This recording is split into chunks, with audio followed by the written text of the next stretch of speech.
Far from the city, atop a lonely hill shrouded in mist, stood the forgotten church of St. Aurelia.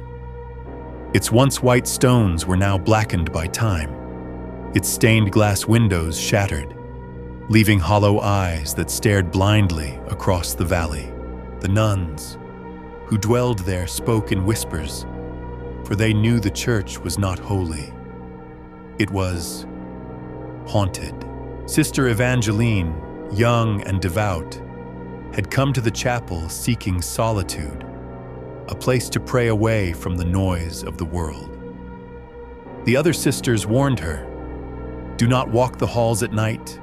Do not answer the whispers. Do not listen to the scratching at your door."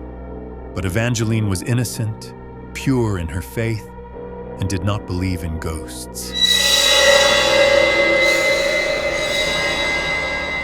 Then the first nun died.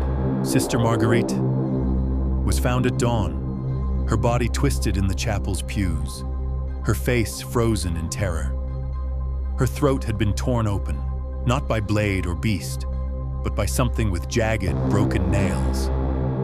The sisters wept, prayed, but none dared speak what they all feared.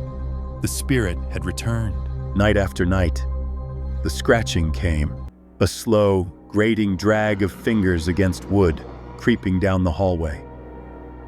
Whispers slithered under doors, voices that were not human murmuring in the dark. You wear their robes. You kneel where they stood. You will burn as they burned me. Another nun vanished, then another.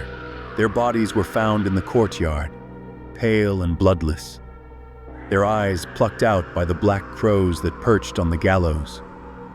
The same gallows where, centuries past, a farmer had been hanged.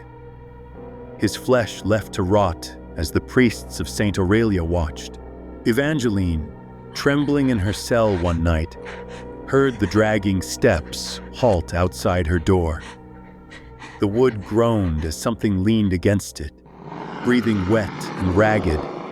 Then, scratch, scratch, scratch, the sound of splintering.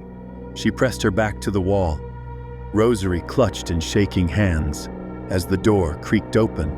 There, in the darkness, stood a figure, tall, emaciated, its skin stretched taut over bones, its fingers long and ending in cracked, yellowed nails.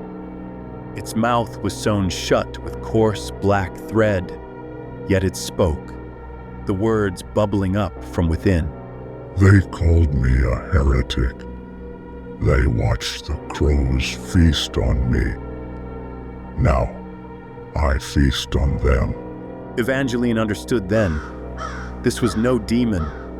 This was a man.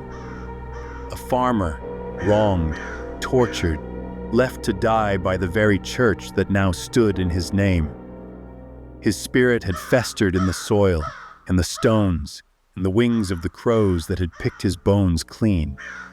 And now, he would have his vengeance, none by none by none.